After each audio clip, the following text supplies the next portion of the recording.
It's news. The top team in the league loses a game. The Eastern Conference's best is looking to what's next. An all-star is one of many players on the move.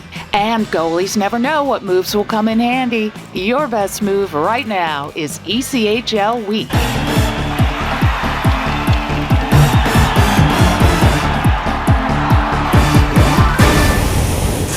Hi, welcome to another edition of ECHL Week. This time coming to you from the Santander Arena in Reading, Pennsylvania, home of the Reading Royals. Tara and Slapshot say hi. I think. The Colorado Eagles' charge at the longest winning streak in ECHL history has fallen short. But considering the team tied for the second longest run in the 29-year history of the league, it was an impressive feat nonetheless. The Eagles started their roll on January 25th and didn't lose until March 4th when the South Carolina Stingrays salvaged the last of 3 games in Loveland, Colorado. You're seeing highlights from that game here. During this stretch, the Eagles outscored their opponents 88-38, and just 5 of the games were decided by 1 goal. Not only did the streak make a mark in the record book, it catapulted Colorado into the top spot in the Mountain Division and gave it a good chance to win the regular season crown and top seeding for the division round of the Kelly Cup playoffs. With a month left in the season, the Eagles are also one of 5 teams with a realistic chance at the Brabham Cup title for best record in the regular season, which carries with it home ice advantage throughout the postseason. No matter what happens the rest of this season, it's safe to say that members of this year's Colorado Eagles will remember this winning streak for many years to come. Hi, I'm Gunnar Hughes of the Adirondack Thunder, and you're watching ECHL Week. The only Eastern Conference team still with a realistic shot at the Brabham Cup is the Florida Everblades. We caught up with a few of the team members recently and got their thoughts about the final stages of the regular season and the Kelly Cup playoffs. Here's Captain Brant Harris. You can't take your foot off the gas, especially going in the last couple months here. That's for teams that you want to start getting hot and go right into playoffs playing your best hockey. I think we're pretty relentless. We like to work hard, execute our systems, and just really take advantage of opportunities. Head coach Brad Ralph still has some questions as the team heads into the latter stages of the regular season. At this level, you're always wondering how it's going to play out leading up to playoffs in terms of your roster, whether it's call-ups or injuries. I like the makeup of this group, our character, our work ethic. I think we see that on a night-to-night basis come to fruition and I guess rise to the top. Games when we're down, they've got a lot of internal drive, and I think that alone can take us a long way. There's lots of times you're on great teams, and there's teams that should win and don't, so there's so much that can happen. But definitely there's a lot of really good ingredients in our room, and we got a lot of character and a lot of depth. So it's there. It's just a matter of you get the right bounces and come together at the right time, and it's exciting to look forward to that. We got the team. We've been playing good hockey down the stretch, and it's looking like that, and we hopefully it'll translate well into the playoffs. A look at the players who changed teams prior to the trading deadline when ECHL Week continues.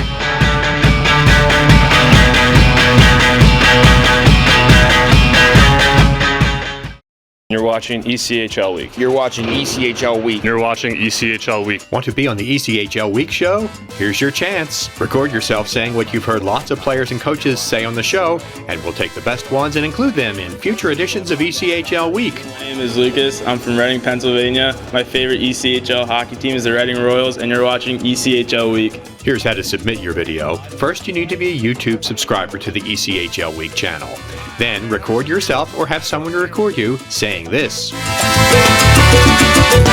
Then, send the video, it can't be more than 10 seconds long, to echlweek@echl.com. We'll use as many of the good ones as we have time for. Maybe your video will look like Megan's. My name is Megan, and I'm from Reading, Pennsylvania, and my favorite ECHL team is the Reading Royals, and you're watching ECHL Week. Remember, you must be a YouTube subscriber. Have fun and good luck. And don't forget to keep watching ECHL Week.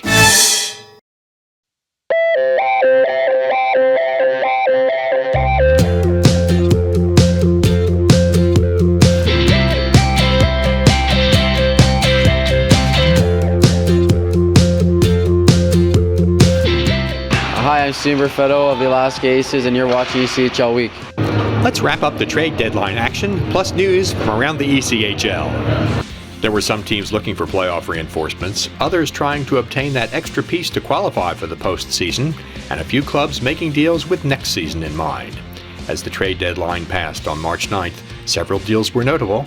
Toledo picked up 2017 All-Star defenseman Justin Augusta from Manchester for a pair of skaters. The Monarchs in South Carolina swapped solid players. Defender Colton Saucerman went to New Hampshire, while forward Derek Arnold headed for the Low Country. Atlanta traded its leading scorer, Justin Buzzio, to Orlando, and Utah picked up physical defenseman Gabriel Berpass from Norfolk. Manchester, the top team in the North Division, was also the busiest team in the days leading up to the deadline. The Monarchs also obtained a former NHL forward, Peter LeBlanc, from Cincinnati. 20 teams in the league were active in both obtaining and trading away players as the movement window closed. Hi, I'm Zach Miskovic of the Indy Fuel, and you can tweet at me, Zach Miskovic. Noah Young, an 8-year-old boy from Brampton, Ontario, who's recently gained viral internet fame as the dancing goalie, has been recruited as the Brampton Beasts' new movement coach.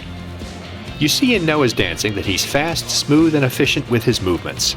I'd be crazy not to have him share some of his knowledge with our goalies, said Beast coach Colin Chalk. Young joined the club last week and headed right to the ice, where he taught Beast goalies Andrew D'Agostini and Zach Vocale a few moves with which they had previously been unfamiliar. The song?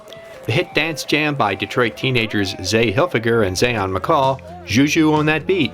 Or in this case, Juju on That Beast. For his efforts, Noah got an autographed Beast jersey and a big round of applause from the entire team. Except, perhaps, the goalies. A Mountain Division matchup with playoff implications is our highlight game. Straight ahead on ECHL Week.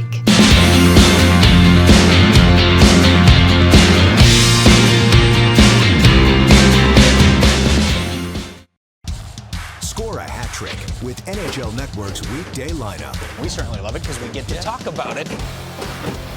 Get caught up on all the day's news with NHL Now. If you throw pucks to the net, good things happen. Then get live look-ins and instant analysis on NHL Tonight. Boy, was there a lot of news today in the National Hockey League. Last, it's the final word on all the night's action with On the Fly. You won't want to miss any of it. Stay with the best line in hockey.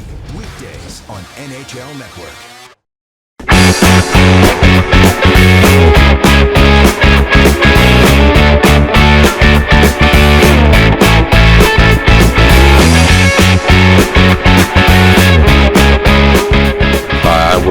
From Fort Wayne Comets, and you're watching ECHL Week. Can you believe it? Just 1 month left in the regular season. Let's take a look at our highlight game of the week. Jacob Doty and Derek Mathers release their helmets, their sticks, their gloves. They are spinning slowly at center ice, staring one another down. Big right by Mathers, now won by Doty. Doty misses with an uppercut, pretty much a wrestling match, a left jab by Doty. Now barely missing is Derek Mathers. Mathers connects with the left. Doty lands a right as well. Doty tosses him down like a rag doll. Drives it off of the skate as here's a shot and a score! Darren Nowick goes top shelf. Pass for Rocco Garzo. A quick blast and a save, a scramble, did it go in? A score! Kevin Tansey extends his point streak to 5 games. Broken up by the Americans, Gary Steffes and Mikowski, a 2 on the goaltender, and a shot and a score. David Mikowski, he weaves through the defense, hands to Kerbashian, into the Mavericks in, set up in front, and a shot and a score. Spencer Asachuk scores, pulls up, back to the blue line, and he risked it to Everly in back of the goal, a wraparound and a score. And that's one of those that you just don't want to be a difference maker. Risked it around the wall, Oliveri unable to grab it, held on by Marchment. A one-timer, a shot and a score.